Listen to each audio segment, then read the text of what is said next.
Welcome back. Now, the second kind of email that you can make sure that your customers will get is called an automated email. On some platforms, this is called an autoresponder.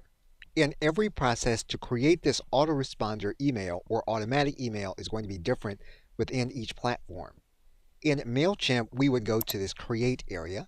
We would then go to this Automations tab. We would then get started. Now, within MailChimp, we would create a journey. We would choose the specific list that we're going to be working with. We're going to name the customer contact journey. We would then click Start Building. What we would then do is to choose a starting point.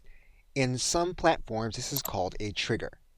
And basically, what we're going to do is we're going to have an email that we craft ahead of time sent to all the individuals on the list that meet specific criteria. The simplest element to create is when an individual signs up for our email marketing list. We are then going to save this as the starting point or the trigger.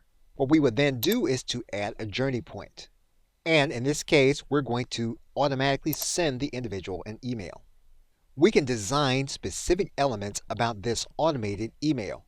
We can decide who on our list would get it, what the subject would be, how often we would send it, or on what days we would send it. We would determine any tracking.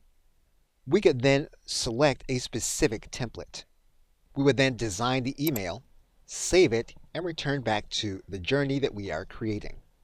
And basically, what we have done is we have followed the MailChimp process so that everyone that signs up to a specific list, they're going to get an automated email.